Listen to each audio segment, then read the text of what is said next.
शिक्षाविद और के ग्रुप ऑफ इंस्टीट्यूशन के संस्थापक रवि चौधरी ने एक एक्सक्लूसिव इंटरव्यू में कहा कि शहर के समग्र विकास की नींव शिक्षा है। झारखंड सरकार के PWD विभाग में 20 वर्षों तक कार्यपालक अभियंता के रूप में सेवा देने के बाद उन्होंने तकनीकी शिक्षा की कमी को देखते हुए के पॉलिटेक्निक की स्थापना की, जो आज सरकारी पॉलिटेक्निक से बेहतर शिक्षा और सुविधाएं दे रहा है। रवि चौधरी ने कहा कि यदि धनबाद को सही दिशा में आगे बढ़ाना है तो बच्चों की शिक्षा पूरी तरह निःशुल्क होनी चाहिए। उन्होंने नगर निगम क्षेत्र की जनता को मिलने वाली सुविधाओं को और बेहतर बनाने का भी संकल्प लिया, जिसमें प्रमुख प्रस्तावित योजनाएं भी शामिल की गई है, जिसमें स्कूली बच्चों को निःशुल्क शिक्षा, किताबें और ड्रेस, नगर निगम क्षेत्र में मोहल्ला क्लिनिक का संचालन, जन्म मृत्यु व विवाह प्रमाण पत्र तुरंत ऑनलाइन उपलब्ध, पेयजल की समुचित व्यवस्था, महिलाओं के लिए स्वयं सहायता समूह, प्रशिक्षण व रोजगार, न्यूनतम दर पर विवाह भवन, नाली गली व सड़क निर्माण के लिए सुडोग सिस्टम, हर मोहल्ले व गली में CCTV, तालाबों की खुदाई व सौंदर्यीकरण, प्रत्येक वार्ड में विकास व शिकायत निवारण समिति, children park, open gym, museum, club, सुलभ शौचालय व बेंडिंग जोन का निर्माण। यह पहल धनबाद को एक शिक्षित, सुरक्षित और सुविधा संपन्न शहर बनाने की दिशा में बड़ा कदम माना जा रहा है।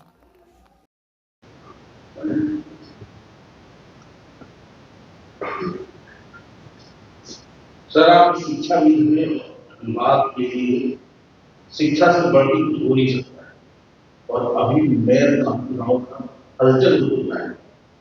सभी दल अपना अपना प्रत्याशी जनता के समक्ष रखें। पहला सवाल ये कि आप किस दल से आना चाहूँगा। दूसरा सवाल ये है कि मेयर प्रत्याशी अगर आप जीतते हैं तो पहला काम धनबाद की जनता के लिए क्या है? इस बार मेयर का चुनाव किसी पार्टी के चुनाव पे नहीं हो रही है, जैसा आप जानते हैं।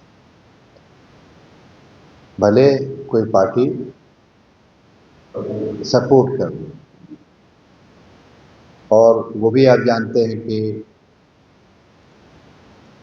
क्योंकि लगभग ये अब घोषित हो चुका है कि जनरल सीट अब हो गया है, तो मुझे लगता है कि जब पार्टी का झंडा नहीं रहेगा, पार्टी का चिन्ह नहीं रहेगा और पार्टी का लिखित जो है आप घोषित नहीं रहेंगे, तो ये माना जाएगा कि इस बार सामान्य सीट में भी किसी भी पार्टी का कोई भी उम्मीदवार नहीं है। अब जहाँ तक मेरा सवाल है, तो मैं भी यही समझ रहा हूँ कि आज इस धनबाद के नगर निगम के चुनाव में हर एक पार्टी से कुछ न कुछ लोग आएंगे, चाहे वो भाजपा से हों, चाहे कांग्रेस से हों, चाहे जो भी लोग, और ये इतर अलग बात होगी कि उनकी समर्थन पार्टी की वो अंदर अंदर से होगी तो अलग बात होगी, वरना खुल के किसी पार्टी का इस बार टिकट का नाम नहीं आने जा रहा। तो मैं यही कहता हूँ कि मैं एक वो उम्मीदवार हूँ जो सभी पार्टी का हूँ और सभी जाति का हूँ। और आपने दूसरा सवाल पूछा है कि अगर आप जीत के आएंगे तो क्या करें। देखिए, ये धनबाद शहर में तो मैं नौकरी करता हूँ और नौकरी करके इस शहर में हमने जो है कॉलेज स्थापित किया, नौकरी से रिटायरमेंट लेकर के, वॉलंटियर PRS लेकर के। तो 20 साल लगभग मैंने नौकरी की, 20 साल लगभग कॉलेज भी मैंने चलाया। हमारा अब सारे कॉलेज के साथ बिहार यूनिवर्सिटी और मेडिकल कॉलेज भी आ गया।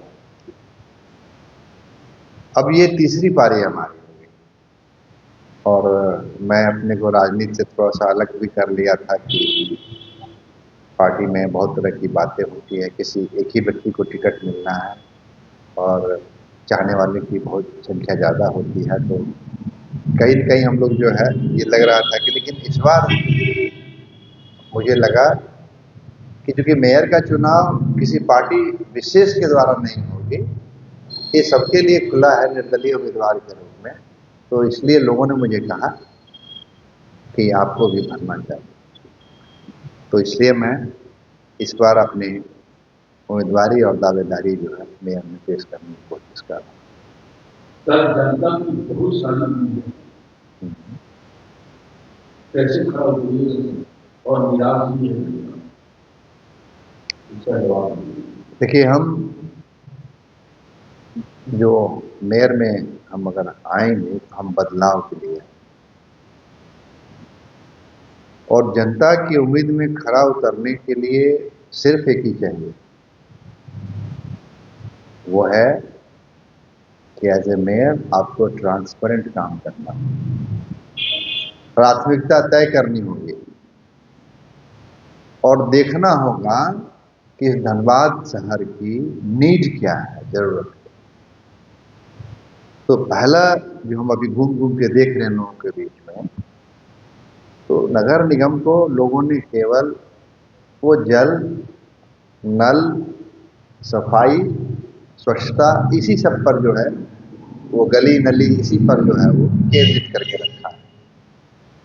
लेकिन जब इसके एक्ट को हम पढ़ रहे थे तो इसमें बहुत सारे सेक्टर हैं। उसमें एक शिक्षा का भी बहुत बड़ा सेक्टर है, उसमें एक चिकित्सा का बहुत बड़ा सेक्टर है, उसमें रोजगार का एक बहुत बड़ा सेक्टर है कि आप सेल्फ हेल्प ग्रुप तैयार कर सकते हैं, आप लोगों को ट्रेनिंग दे सकते हैं, आप लोगों को एम्प्लॉयमेंट दे सकते हैं, जिसको हम लोग सेल्फ एम्प्लॉयमेंट कहते हैं। तो अगर एक सेक्टर को देखा जाए, शिक्षा को, तो ये बहुत बड़ा प्लेटफॉर्म है। अगर सच कहा जाए तो कि सरकार को अगर कोई काम करनी चाहिए थी तो सबसे पहले शिक्षा को ये कंपलसरी करना चाहिए, अनिवार्य करना चाहिए कि आपके बच्चे पढ़ेंगे, इसकी जवाबदेही सरकार को लेती। वो कैसे लेती? हर एक घर से 2 बच्चों को फ्री एजुकेशन की बात होती, और ये है प्रावधान हमारे म्यूनिसिपैलिटी में। आप हर एक घर से 2 बच्चों को +2 तक फ्री पढ़ाई दे सकते हैं, और उसके लिए कुछ विशेष की नहीं जरूरत है। ये जो 25% सीट जो आरक्षित है बीपीएल के लिए, उसको ले लीजिए। जो सारे स्कूल डर रहे हैं कि हमको जो है सरकार से पैसा नहीं मिलता है, या फीस मिलती है तो बहुत कम मिलता है। म्यूनिसिपैलिटी चाहे तो ये 55 वार्ड के हर एक घर से 2-2 बच्चे को, अरे कम से कम एक बच्चा तो पढ़ा ही सकता है। एक बच्चे के लिए कुछ नहीं है, आप उसके लिए फीस माफ कर दीजिए +2 तक। वो प्राइवेट स्कूल अगर है तो 25% उसमें कर दीजिए। अगर बच्चे उस स्कूल में पढ़ रहे हैं और उनके माँ बाप फीस नहीं दे पा रहे हैं, तो म्यूनिसिपैलिटी उसकी फीस दे दे और ग्रेड ए और ग्रेड बी तय कर दे। अगर डीपीएस है, डिनोबली है, कार्मिल है, इसकी फीस तय कर दे कि हाँ, इसका एक लेवल हम ग्रेड ए में हम 1500 रुपया देंगे और ग्रेड बी में जो है वो 1000-1200 देंगे। एक सीमा रेखा तय कर दे कि सरकार ही पैसा देगी बच्चों के पढ़ने के लिए थ्रू म्यूनिसिपैलिटी। जैसे म्यूनिसिपल स्कूल दिल्ली वगैरह में चल रहा है, वो कहीं कमजोर नहीं है अन्य स्कूलों से। हाँ, बहुत मॉडर्न स्कूल तो नहीं है, लेकिन बेसिक जो नीड है, जो बुनियादी जो आधारभूत संरचना है, वो उन स्कूलों में है। स्मार्ट क्लासेस है, टीचर्स हैं, बोर्ड्स हैं, डेस्क है, बेंच है, वो सब बच्चे को वेल ड्रेस्ड हैं। तो मैं यही कहूँगा कि अगर मैं आऊँगा तो पहला मेरा काम रहेगा कि हम बच्चों को मुफ्त शिक्षा देने की बात करें। सरकार के बोर्ड से मैं परमिशन लूँगा कि इन हर एक फैमिली जो बीपीएल, एपीएल जो भी हो, कोई दिक्कत नहीं, पढ़ने के लिए कोई जाति पाति की जरूरत नहीं है, न कोई कमज़ोर है, न कोई बड़ा है। पढ़े तो बच्चे तो वही पढ़ने में तेज हैं जो सफ़र हैं, जो सफ़र कर रहे हैं, उनके पास पैसे ही नहीं है पढ़ने के लिए, ना स्कूल फीस दे पा रहे हैं, ना ट्यूशन फीस दे पाएंगे। और रही बात किताबों की, तो किताबें भी फ्री हो जाए उनके बच्चों की। एनसीईआरटी की किताबें फ्री कर दीजिए लोगों को भाई, कि हम इन बच्चों को जो है वो बहुत कम दाम वाली किताब है जो आराम से मिल सकती है। और इसी तरह से ड्रेस वगैरह है, एक ड्रेस कोड हो जाए कि म्यूनसिपल स्कूल के बच्चे का ड्रेस ऐसा रहेगा जो उन्हीं के ड्रेस से मैच करेगा, कोई दिक्कत नहीं। कार्मेल का है तो कार्मेल ड्रेस लें, डीपीएस का डीपीएस का ड्रेस देते। तो बुक्स, ड्रेसेस और फीस अगर माफ़ कर दी जाए तो धनबाद का एक एक बच्चा पढ़ेगा, और कम से कम एक परिवार से तो एक बच्चा पढ़ेगा ही पढ़ेगा। मैं तो कहता हूँ कि 2-2 बच्चा को पढ़ाइए, अगर किसी को 3 है तो तीनों को पढ़ा दीजिए। अगर एक बच्चा भी पढ़ जाता है तो ये सबसे बड़ी उपलब्धि होगी उस परिवार के लिए कि जिसका एक पर बच्चा भी पढ़ लिख करके अगर होशियार और कोई नौकरी करने लगा या कुछ रोजगार करने लगा, तो परिवार को फिर रुपये वाली चावल नहीं खरीदनी होगी, 1 रुपये वाली चावल और 2 रुपये वाली दाल, वो जरूर अपने परिवार को समृद्ध और सुखी बना देगा। तो मेरी पहली प्राथमिकता ये हुई। और दूसरी प्राथमिकता मैं मोहल्ला क्लिनिक को देख रहा हूँ। म्यूनसिपल की कोई क्लिनिक ही नहीं, और ये सेक्टर भी बहुत बड़ा है चिकित्सा का। आप यकीन मानिए, जितने हमारे हॉस्पिटल जो है, जो भी है 4 कमरे वाले जो बंद पड़े हैं, यहाँ डॉक्टर नहीं है, या है भी तो बहुत कम समय के लिए। एक मनईचाण में ही ले लीजिए, इतना डेंस पॉपुलेशन है, आप एक 4 कमरे का छोटा सा प्राइमरी हेल्थ बना दीजिए, उसमें डॉक्टर को बिठा दीजिए, एक जांच केंद्र बना दीजिए, और एक दवाई का छोटा सा वो जो ये जो हमारा जो प्रधानमंत्री का जो योजना है, वो आप डलवा दीजिए जन औषधि केंद्र, कोई दिक्कत नहीं है। दवाइयाँ कम दाम की हैं, आप चाहें तो 2-2 रुपये 4-4 रुपये की दवाइयाँ हैं, 150 रुपये में सारी चीजें उपलब्ध हो जाएगी। तो ये जो चीजें हैं, आप यकीन मानिए कि जांच केंद्र की इतनी कीमत है नहीं। आप मोहल्ला क्लिनिक में अगर किसी लैब को टैग कर देंगे तो वो 10-20 रुपये के है, खून जांच और वो जांच और ये जांच, वो 100 रुपये में ही सारा काम हो जाएगा। इसके लिए आत्मबल मजबूत चाहिए, सोच चाहिए कि हमें ये करना है, और ट्रांसपेरेंसी चाहिए कि लोग विश्वास करना शुरू कर दें ये हॉस्पिटल भी काम का है जिसके डॉक्टर अच्छे हैं। डॉक्टर को कॉन्ट्रैक्ट बेसिस पर डेली केवल 10,000 रुपये दीजिए, 3 लाख रुपया में बहुत सारे डॉक्टर मिल जाएंगे। और अगर 15,000 रुपये डेली दीजिएगा तो 4.5 लाख रुपया में तो अव्वल दर्जे के डॉक्टर मिल जाएंगे। एक हॉस्पिटल में, मोहल्ला क्लिनिक में बदल दीजिए कि 2 दिन हमारे पास गायनी बैठेंगे, 2 दिन ऑर्थो बैठेंगे, 2 दिन फिजिशियन बैठेंगे, 6 दिन बैठेंगे, या और भी अलग अलग डिपार्टमेंट कर दीजिए कि हाँ इस लिस्ट में बैठेंगे। हॉस्पिटल तो ऐसा चलेगा कि आपका दवाई दुकान और ये जो क्लिनिक है वो सब वहाँ केंद्रित हो जाएगा उन गरीबों को। ये मेरा दूसरा प्लान था। और एक और इम्पोर्टेंट काम इसमें जो है वो जन्म और मरण का सर्टिफिकेट है। इसको बनाने में बड़ी परेशानी है, मैं महसूस कर सकता हूँ, और इसकी परेशानी इतनी है कि लोग बना ही नहीं पाते हैं। गलती से 20 दिन में वो लोग, ध्यान नहीं रहता है कि हाँ 20 दिन में बना लेना है, और फिर 21वां दिन बनेगा नहीं उनका जो नियम है वहाँ पे, फिर लेट होगा, फिर ये फाइन होगा, फिर वो फाइन होगा। तो महीना दिन तक जो है सब ऑनलाइन डालना, ऐप बना देना है, डलवा देना है। आप अपने घर से डालिए, बच्चे का जन्म ये है, टाइमिंग ये है, माता पिता ये है, मोहल्ला का 2 गवाह बने, और पार्षद उसको रेकमेंड करे कि ये इन्हीं का बच्चा है, और एफिडेविट भी आए, वो सब उसके रिस्पॉन्सिबल बने कि हाँ मैं इसका गवाह हूं, और इसमें कोई अगर गलती होगी या कोई डिफॉल्ट होगा तो इसके हम हकदार। सर एक छोटा लेकिन बड़ा सवाल, धनबाद में ट्रैफिक सिस्टम का कोई सिस्टम ही नहीं, राइट लेफ्ट किसको चलना है, नहीं चलना है, ना ही नहीं पड़ाव है, अगर पड़ाव है वो यूजलेस है, यानी कि ट्रैफिक विधि व्यवस्था ठप है, और ऊपर से कम्युनिकेशन का साधन नहीं है। इसके बारे में आपको क्या विचार? देखिए, बड़ा किसी अच्छा ने कहा था कि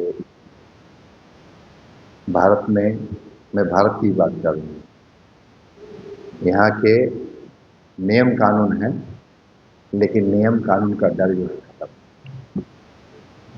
पहले शहर के नियम कानून को सुदृढ़ करना होगा, गाइड करना होगा, क्योंकि बिना नियम कानून की कोई व्यवस्था नहीं हो सकती। आप कितना भी नियम बना लो, आप कितना भी व्यवस्था, उसको पालन करने वाला ही कोई नहीं है, तो सब खत्म हो जाएगा। जरूरत है यहाँ के रोड का वाइडनिंग करने का, उन हॉकर्स को, जो हॉकर्स जो है बैठे हैं उनको बचाने की जरूरत है। वो सब तो रोड पर लगे हुए हैं। तो आपको भी समझना होगा कि इन हॉकर्स को बेचना जरूरी है, उनको भी रोजी रोटी कमाना है। मैं देख रहा था एक एक्ट है कि हॉकर्स को भी आप बचाइए, तभी उनको फिर किनारे करें।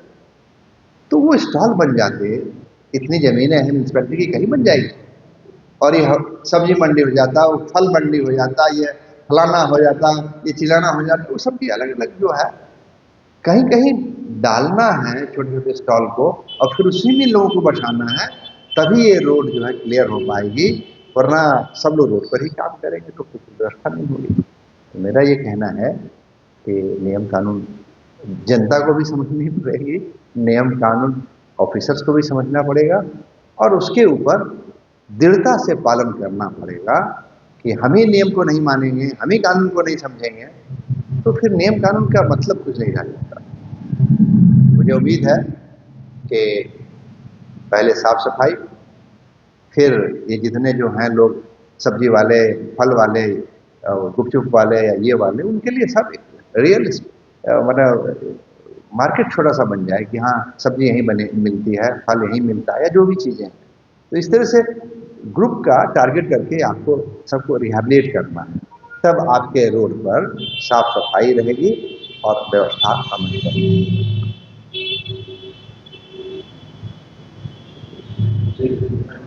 Right.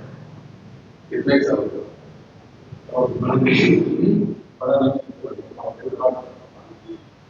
एक सवाल है कि जब भी चुनाव का दौर आता है उस समय जो भी लोग खड़े होते हैं वो जनता के बीच में बहुत सारे वादे कर चले जाते हैं और उसके बाद वो जब जीत दल को मिल जाती है तो वो वादे को खड़े नहीं करते हैं, क्योंकि आज के डेट में चाहे विधायक इलेक्शन हो या लोकसभा का इलेक्शन हो, नियम ये है कि चुनाव होने वाला है, ये बिजनेस टाइप को हो गया है। वादे होते हैं लेकिन वो ज्यादातर जनता के पास नहीं पहुंचती, इस पर आप देखिए, राजनीति में अच्छे लोग को आना चाहिए, पहला। और दूसरा है, अच्छे लोग उतना ही वादा करेंगे जितना वो निभा सकते हैं। आज जितनी चीजें आप जो बोलना चाह रहे हैं, हम केवल शब्द बोल करके नहीं निकल सकते, जनता को जवाब देना होगा। आपका काम बोलेगा 1 साल में, महीना दिन तो मैं नहीं कहता हूं, आपको जैसे मैं उदाहरण दे रहा हूं कि ऑनलाइन सर्टिफिकेट बनना है, इसके लिए मन बनाना होगा, ऐप लगाना पड़ेगा, वो सारा अपलोड करना पड़ेगा, सबमिट करना पड़ेगा और उसी दिन डाउनलोड होगा 10 मिनट में या 1 घंटा में। आप ले सकते हैं सर्टिफिकेट घर बैठे, लेकिन उसके लिए मेयर को बैठना पड़ेगा, कमिश्नर को बैठना पड़ेगा, ऐप लगाना पड़ेगा और फिर ऑनलाइन सुविधा देनी पड़ेगी और डिजी लॉकर लगाना पड़ेगा कि आपका सर्टिफिकेट आप लीजिए, लेकिन मेरे पास प्रमाण जो है डिजी लॉकर में जमा रहेगा। तो ये मन बनाना पड़ेगा, तभी आप वायदा को सफल कर पाएंगे, वरना आप बोल करके फिर वही सिस्टम रखेंगे तो कुछ हो नहीं पाएगा, सिर्फ वही वादा, तेरा वादा, वही कहानी हो सकती है। ठीक है।